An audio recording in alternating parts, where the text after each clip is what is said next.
Hello दोस्तों, कैसे हो आप सभी। स्वागत है आप सभी का आपके अपने यूट्यूब चैनल एग्री अपडेट्स के इस न्यू वीडियो में। दोस्तों, इस वीडियो में बात करने वाले हैं आईसीआर काउंसलिंग 2020 के कट ऑफ के बारे में। दोस्तों, पहले से मैंने आपको आईसीआर की फर्स्ट राउंड की, सेकंड राउंड की कट ऑफ की वीडियो प्रोवाइड करा दी है। आप लोग प्लेलिस्ट में जाकर चेकआउट कर सकते हो। ठीक है, अब हम बात करेंगे इस वीडियो में ओवरऑल कट ऑफ के बारे में। ओवरऑल कट ऑफ का यहाँ पे मतलब ये है कि हम एक तरह से थर्ड राउंड की कट ऑफ के बारे में आपसे बात करेंगे। यानी आपको मैं बताने वाला हूँ कि कौन कौन सी यूनिवर्सिटी में थर्ड राउंड में और कितने मार्क्स पे किस कैटेगरी में कॉलेज अलॉट हुई है 2020 के आईसीआर काउंसलिंग सेशन में। ठीक है, साथ में मैं आपको ये भी बताने वाला हूँ कि कितने मार्क्स पे इस बार आईसीआर ने 2020 की टॉप एग्रीकल्चरल यूनिवर्सिटी को अलॉट की हुई है। तो दोस्तों, चलिए स्टार्ट करते हैं। स्टार्ट करने से पहले, वीडियो स्टार्ट होने से पहले छोटा सा रिक्वेस्ट था आप सभी लोगों से, अगर आपने अभी तक हमारे चैनल सब्सक्राइब नहीं किया है तो प्लीज़ चैनल को सब्सक्राइब करके बेल आइकन को प्रेस कर दो आप सभी लोग। और आप हमसे तमाम सोशल मीडिया अकाउंट्स पे ऐड हो सकते हो, आपको लिंक डिस्क्रिप्शन में मिल जाएगा। अगर आपको आगे और एग्रीकल्चरल इन्फॉर्मेशन, अपडेट्स और जो भी नॉलेज जो भी होगी एग्रीकल्चर से रिलेटेड, मैं आपको प्रोवाइड कराता रहूँगा। आपको बस हमारे सोशल मीडिया अकाउंट से जुड़ना होगा, लिंक आपको डिस्क्रिप्शन में मिलेगा, और हमारे यूट्यूब चैनल को सब्सक्राइब करके बेल आइकन को प्रेस करना होगा। तो दोस्तों, सबसे पहले मैं आपको बता दूं आईसीआर की 2020 की ओवरऑल कट ऑफ के बारे में। मैं इस वीडियो में आपको कैटेगरी वाइज और कोर्स वाइज बताने वाला हूँ, साथ में मार्क्स के बारे में बताऊँगा कितने मार्क्स की सिलेक्शन हुई है 2020 के सेशन में। ठीक है, सबसे पहले बात कर लेते हैं बीएससी ऑनर्स एग्रीकल्चरल के लिए। ठीक है, आपको मैं डाटा लास्ट में शो करता हूँ। अभी मैं फिलहाल जो बात करने वाला हूँ जनरल कैटेगरी और सभी कैटेगरी की। ठीक है, तो सबसे पहली कैटेगरी वो है जनरल कैटेगरी में जो कट ऑफ गई है इस बार 8500 यानी कि 8500 रैंक, जिनके मार्क्स 342 तक थे, उन सभी को कॉलेज अलॉट हुई है 2020 के सेशन में। ठीक है, बहुत सारे लोग ऐसे होंगे जिनके मार्क्स 360 भी रहे होंगे लेकिन उनको बीएससी एग्रीकल्चर नहीं मिला है। मैंने आपको पहले से स्टार्टिंग से बताता आ रहा हूँ कि अगर आपकी पूरी तरीके से जो भी अलॉटमेंट होती है वो आपके नंबर ऑफ चॉइस, जिन्होंने जितना ज़्यादा maximum number of choice fill up किया हुआ है तो उस पर डिपेंड करता है। तो दोस्त, मैंने आपको पहले से स्टार्टिंग से बताता आ रहा हूँ कि अगर आप जितना ज़्यादा चॉइस फिलअप करोगे वो सब कुछ आपके मार्क्स पर डिपेंड, नंबर ऑफ चॉइस पर डिपेंड करेगा। ठीक है, तो और कैटेगरी और आपके डोमिसाइल पे भी थोड़ा इफेक्ट पड़ता है। 40% इफेक्ट आपको डोमिसाइल का पड़ता है, बिकॉज हर डोमिसाइल स्टेट की कट ऑफ थोड़ी थोड़ी चेंज होती है। लाइक आपको जब ऑफिशियल कट ऑफ आती है तो आप लोग उस टाइम देखे होंगे कि वहाँ पर डोमिसाइल स्टेट का नाम दिया रहता है। वो डोमिसाइल स्टेट आपको हर डोमिसाइल का अपना अलग अलग परसेंट में कट ऑफ और उन लोगों को थोड़ा डिस्काउंट मिलता है। ठीक है, तो लाइक मैं बता दूं, जैसे बिहार यूपी की तो वहाँ 40% डिस्काउंट मिलती है। सो दोस्त, सबसे पहले मैं बात करता हूँ बीएससी ऑनर्स एग्रीकल्चरल के लिए जनरल कैटेगरी में जिनके मार्क्स 342 के ऊपर थे उनको कॉलेज अलॉट हुई है, अगर उन्होंने maximum number of choice fill up किया हुआ तो। नेक्स्ट बात कर लेते हैं हम ईडब्ल्यूएस कैटेगरी में। तो ईडब्ल्यूएस कैटेगरी में इस बार की रैंक जो थी, ओवरऑल रैंक, वो थी 8700 यानी कि 8700, जिनके मार्क्स 336 के आसपास, नियर अबाउट 336, 337 यानी उसके प्लस में, यानी कि अपवर्ड डायरेक्शन में ऊपर थे। 336 से नीचे ईडब्ल्यूएस कैटेगरी की बात नहीं कर रहा हूँ मैं, उससे ऊपर बात करूँ। यहाँ पे मैंने 1-2 मार्क्स कम करके ही आपको बता रहा हूँ। नेक्स्ट बात करते हैं ओबीसी कैटेगरी की। दोस्तों, आप लोग जितने लोग वीडियो देख रहे हैं उसमें से बहुत सारे ऐसे लोग होंगे जिनके मार्क्स 335 से ज़्यादा रहे होंगे। ओबीसी कैटेगरी की मैं बात कर रहा हूँ, जिनके मार्क्स 335 से ज़्यादा यानी 350 तक रहे होंगे लेकिन उनको बीएससी ऑनर्स एग्रीकल्चर नहीं मिला है। इसका सीधा रीज़न ये है कि आपने maximum number of choice fill up नहीं किया हुआ है। मैंने बताया था आपको, अगर आप ओबीसी, एससी, एसटी कैटेगरी से बिलोंग करते हो या फिर पीएच कैटेगरी यानी कि फिजिकली हैंडीकैप्ड कैटेगरीज हो, तो आप जितना ज़्यादा हो सके maximum number of choice fill up करना। ऐसे चॉइस फिलअप किया करो, यानी कि लगातार कंटिन्यू एग्रीकल्चर ऐसे नहीं। ठीक है, सबसे पहले एग्रीकल्चर, उसके बाद जो 2-4 कोर्स, लाइक अगर हॉर्टिकल्चर चाहिए तो उसमें हॉर्टिकल्चर बीच में फिलअप कर दो, फिर एग्रीकल्चर, फिर डेटा टेक्नोलॉजी। तो ऐसे आप एक सीक्वेंस प्रिपेयर कर सकते हो चॉइस फिलअप करने के लिए। ठीक है, नेक्स्ट बात कर लो अगर दोस्तों मैं एससी कैटेगरी में, तो एससी कैटेगरी में इस बार की जो गई है 1550 कैटेगरी रैंक, यानी कि इनकी कैटेगरी रैंक 1550, तो ओवरऑल रैंक 40,000 के आसपास रहेगी। ठीक है, इनके मार्क्स 228 थे। इसको कॉलेज मिला है इनको एग्रीकल्चर यूनिवर्सिटी कोटा में, जिनके मार्क्स 229 थे। इनकी कैटेगरी रैंक थी 1554। ठीक है, 1554 इनकी, इसलिए यहाँ पे मैंने 1550 हो गया है कि नॉर्मल डाटा फिलअप किया हुआ, एक मार्क्स इनके कम किए हुए हैं। तो ये डाटा मैं आपको लास्ट में शो कर सकता हूँ, अलॉटमेंट लेटर आपको शो लास्ट में मैं कर दूंगा, जिससे आपको बिलीव हो जाए कि ये रियल में ओरिजिनल डाटा है। ठीक है, नेक्स्ट बात कर लेते हैं हम एसटी कैटेगरी में। तो एसटी कैटेगरी में जो रैंक रही है वो 1750 रही है, 1750 यानी कि मार्क्स 204। ठीक है, पीएच कैटेगरी की बात करूँ तो जिनके रैंक, ओवरऑल रैंक 1,20,000 से आसपास, यानी कि मैं सबसे पहले बता दूं आपको, पीएच कैटेगरी का बहुत बड़ा इफेक्ट पड़ता है आईसीआर के एग्ज़ाम में। अगर आप पीएच हो, आप मार्क्स थोड़ा अच्छा अचीव कर रहे हो, यानी कि 50-100 के बिटवीन में आ रहे हो, तो आपका सिलेक्शन श्योर है, ठीक है।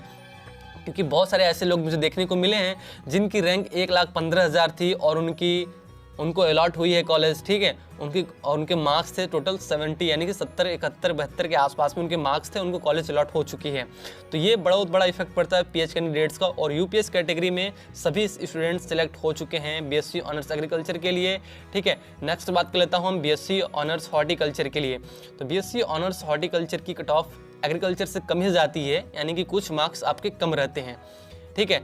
तो नेक्स्ट अगर हम बात कर लेते हैं यहाँ पे जनरल कैटेगरी में आपकी रैंक रहे ये 10,500 ओवरऑल रैंक रही है, जिनके मार्क्स 328 के आसपास थे। ईडब्ल्यूएस कैटेगरी की बात करूँ तो यहाँ पर 10,000 से लेकर 11,000 ओवरऑल रैंक मार्क्स आपके 325 तक रहे हैं, तो आपको कॉलेज अलॉट हुई है।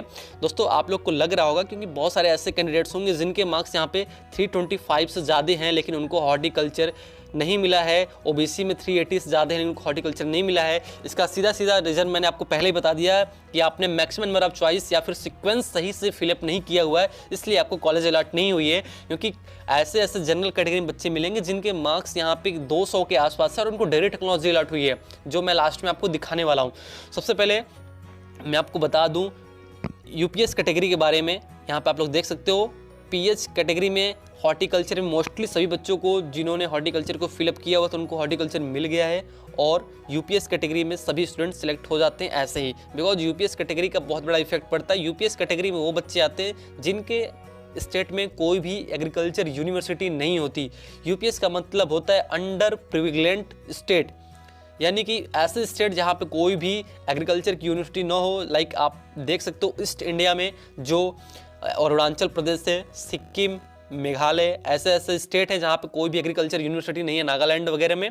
तो इन सभी स्टेट के बच्चों को यूपीएस कैटेगरी में रखा जाता है और ये सभी डायरेक्ट सेलेक्ट हो जाते हैं अगर इन्होंने एग्जाम दिया है तो, ठीक है। क्योंकि इनको बहुत बड़ा इफेक्ट मिलता है क्योंकि इनके यहाँ स्टेट एग्जाम नहीं होती है। दोस्तों इसी प्रकार हम बात करें हॉर्टिकल्चर के लिए एससी कैटेगरी में तो 1870 कैटेगरी रैंक तक, यानी जिनके मार्क्स 201 के आसपास उनको कॉलेज अलॉट हुई है। और एसटी में 1850 रैंक और कैटेगरी रैंक है ये इनकी। और मार्क्स की बात करें तो मार्क्स 200 के आसपास थी, इनको कॉलेज अलॉट हुई है। सो दोस्तों नेक्स्ट हम बात करते हैं BSc honours fisheries, forestry, sericulture, community science के लिए। तो कम्युनिटी साइंस की कट ऑफ थोड़ी हाई गई है क्योंकि सबसे लो सब्जेक्ट होता है एग्रीकल्चर के लिए अगर देखा जाए तो, क्योंकि लास्ट ईयर से इसका स्कोप धीरे धीरे बहुत कम होता जा रहा है, लोग इसे कम पसंद कर रहे हैं और यहाँ पे सीटें भी काफ़ी इसमें वैकेंट रहती हैं। लास्ट तक आते आते बहुत सारे बच्चे होते हैं जो कम्युनिटी साइंस को छोड़ देते हैं सीट को, ठीक है। तो जनरल कैटेगरी में अगर बीएससी फिशरीज की बात करें तो 11,000 ओवरऑल रैंक पे मार्क्स इनके 315 के आसपास से उनको कॉलेज अलॉट हुई है, उन्होंने ले भी लिया है। ईडब्ल्यूएस कैटेगरी में 11,200 के आसपास ओवरऑल रैंक जिनकी थी, मार्क्स 318, 320 के आसपास थे, उनको कॉलेज अलॉट हुई है। आईसीआर की ओरल कट ऑफ की बात मैं कर रहा हूँ। ओरल कट ऑफ का तात्पर्य यहाँ पे ये है कि अभी तक कितने रैंक तक के बच्चों को कॉलेज अलॉट हुई है। अगर आपको लगता है कि इससे कम वाले मार्क्स को भी कॉलेज अलॉट हुई है तो डिस्क्रिप्शन में हमारे व्हाट्सएप ग्रुप का लिंक मिल जाएगा, आप वहाँ पे अलॉटमेंट लेटर मुझे सेंड कर सकते हो, ठीक है। और मैं बात करूँ ओबीसी कैटेगरी की तो ओबीसी कैटेगरी के लिए बीएससी फिशरीज की और फॉरेस्ट्री की 11,900 यानी कि लगभग 12,000 ओवरऑल रैंक तक मार्क्स जिनके 310 से 315 के बीच में थे उनको कॉलेज अलॉट हुई है दोस्तों, ठीक है। और कम्युनिटी साइंस में एससी एसटी कैटेगरी का मेरे पास कोई डाटा अवेलेबल नहीं है जो मैं आपको शो नहीं कर सकता, ठीक है, क्योंकि मेरे पास इसका कोई डाटा नहीं है और मैं आपको कोई फेक इन्फॉर्मेशन नहीं दे रहा हूँ, मेरे पास डाटा नहीं है इसलिए मैं आपको शो नहीं कर रहा हूँ। लेकिन हाँ पीएच कैटेगरी में सभी स्टूडेंट सेलेक्ट हो गए हैं, लेकिन अगर बाद में उन्होंने छोड़ दिया वो बात की बात है, लेकिन अगर आईसीआर ने उनको सीट दिया है तो वो सभी पीएच कैटेगरी को और सभी यूपीएस कैटेगरी को उन्होंने पूरी तरीके से सीट दिया हुआ है। और वो जो बहुत सारे ऐसे लोग होंगे जिन्होंने उस सीट को एक्सेप्ट भी किया है, बहुत सारे होंगे जिन्होंने सीट रिजेक्ट भी कर दिया है। दोस्तों नेक्स्ट मैं बताऊं आपके पास एक बहुत बड़ा अपॉर्चुनिटीज़ है, ठीक है, मॉपअप राउंड का, क्योंकि बहुत सारे लोग ऐसे देखने को मिलेंगे जिनके मार्क्स, मैं रियलिटी बता रहा हूँ, बहुत सारे ऐसे लोग मिलेंगे जिनके मार्क्स 328 से ऊपर हैं, 350 मार्क्स हैं, लेकिन वो कोई कॉलेज अलॉट नहीं है। तो यहाँ पे आप लोग एक चीज़ और फील करना, अगर आप लोगों के मार्क्स इन सभी मार्क्स से जो मैं स्क्रीन पे शो कर रहा हूँ 328, 325, 318 कैटेगरी देख लेना, कैटेगरी वाइज मार्क्स की बात करूँ, अगर आपको जनरल कैटेगरी हो आपके मार्क्स 328 से ऊपर है और जनरल कैटेगरी हो तो मॉपअप राउंड में आप फिर से पार्टिसिपेट करना, ठीक है। क्योंकि इसी के बेस पे मैं आपको बता रहा हूँ मॉपअप राउंड में आप फिर से पार्टिसिपेट करना, फिर से न्यू रजिस्ट्रेशन करना और न्यू रजिस्ट्रेशन के बेस पे न्यू चॉइस फिलिंग करना। चॉइस फिलिंग कैसे करनी है वो मैं आपको नेक्स्ट वीडियो में बता दूंगा, ठीक है। चॉइस फिलिंग के लिए मैं थोड़ा आपको एक हिंट दे देता हूँ। आप लोग जब भी ICR वैकेंट सीट की लिस्ट रिलीज करेगी उस लिस्ट को देख लीजिएगा। उस लिस्ट में देखिएगा किस कैटेगरी में, किस यूनिवर्सिटी में, किस कोर्स में कितनी सीटें वैकेंट हैं। उस बेस पे आप उस यूनिवर्सिटी को अपनी कैटेगरी में मैक्सिमम नंबर चॉइस फिल कर सकते हो, ठीक है। तो दोस्तों ये रही बात की बात। नेक्स्ट बात करते हैं बीटेक जो टेक्नोलॉजी की कोर्सेज हैं, यानी कि agriculture, engineering, food technology, dairy technology और बायोटेक्नोलॉजी। तो इन सभी का कट ऑफ बहुत हाई गया है। लाइक मैं बात करूँ जनरल कैटेगरी की, जनरल कैटेगरी में ओवरऑल रैंक 70,000। दोस्तों आप लोग बिलीव नहीं करोगे, 70,000 रैंक तक, यानी कि मार्क्स जिनके 120 से 150 के बीच में थे उनको कॉलेज अलॉट हुई। तो मेरे पास प्रूफ डाटा है 123 मार्क्स वाले बंदे को डेयरी टेक्नोलॉजी अलॉट हुई है। साथ महाराष्ट्र में महाराष्ट्र वेटनरी कॉलेज कोई है वहाँ पे अलॉट हुई है। नेक्स्ट बात करें EWS कैटेगरी की, तो EWS कैटेगरी में 72,000, सेम OBC में भी 72,000 ओवरऑल रैंक जिनकी रही है। ऐसे बंदों को कॉलेज अलॉट हुआ है अगर उन्होंने maximum number of choice fill up किया है। बहुत सारे लोग ऐसे देखने को मिलते हैं जिनके मार्क्स कम रहते हैं लेकिन वो तुरंत एग्रीकल्चर को फिलअप कर देते हैं, हॉर्टिकल्चर को फिल कर देते हैं। तो दोस्त ये भूल आप लोग नेक्स्ट ईयर या फिर नेक्स्ट मॉपअप राउंड में नहीं करना, क्योंकि अगर आपके मार्क्स कम है तो पहले तो आपको एग्रीकल्चर, हॉर्टिकल्चर मिलेगा नहीं। लेकिन अगर आप लो लेवल के course continue biotech, dairy technology, food technology fill up करते हो तो एक चांस, रेयर चांस बन जाता है कि आपको कोई ना कोई कॉलेज अलॉट हो जाए। क्योंकि बहुत सारे बंदे देखने को मिलेंगे आपको जिनके मार्क्स 110 से लेकर 150 के बीच में हैं, उनको कॉलेज अलॉट हुई है जो डेयरी टेक्नोलॉजी या फिर बायोटेक्नोलॉजी कोर्सेज के लिए है। सेम इसी प्रकार बात करें SC कैटेगरी में, तो 1 लाख के ऊपर बंदों को जिनके rank, overall rank SC category में 1 लाख प्लस रही हुई है, उनके मार्क्स 75 से 100 के बीच में थे, उनको कॉलेज अलॉट हुई है। बहुत बड़ी बात है ये। 75 मार्क्स वाले बंदे को भी कॉलेज अलॉट हो चुकी है बायोटेक्नोलॉजी में, डेयरी टेक्नोलॉजी में। सेम इसी प्रकार बात करें ST कैटेगरी की, तो यहाँ पे भी 1000 ओवरऑल रैंक प्लस वाले बंदों को मार्क्स जिनके 80 to 100 थे उनको कॉलेज अलॉट हुई है। ये कॉलेज अलॉट हुई टेक्नोलॉजी कोर्सेज के लिए, यानी कि एग्रीकल्चर, इंजीनियरिंग के लिए, साथ में फूड टेक्नोलॉजी के लिए, बीटेक डेयरी टेक्नोलॉजी के लिए, बीटेक बायोटेक्नोलॉजी के लिए। इसी प्रकार बात करें दोस्तों PH कैटेगरी की, तो PH कैटेगरी में पहले से सभी बंदे सेलेक्ट हैं, उनको बस फॉर्म फिल कर दें। वो एक तरह से मैं रियल बताऊं, PH कैटेगरी बहुत कम बंदे मिलते हैं, लेकिन जितने मिलते हैं अगर उनकी सीटें भी वहाँ पे रिजर्वेशन के थ्रू उनको रिजर्वेशन मिलता है, जिससे सीटें उनकी लास्ट में वैकेंट रह जाती है, तो उन सीटों पर UPS कैटेगरी वाले बंदों को फिल कर लेते हैं, ठीक है। तो यहाँ पे जितने भी UPS कैटेगरी के और ऑल PH स्टूडेंट होते हैं, यानी कि फिजिकली हैंडीकैप्ड होते हैं, उन सभी को कॉलेज अलॉट हुई है इस बार ICR 2020 के काउंसलिंग सेशन में।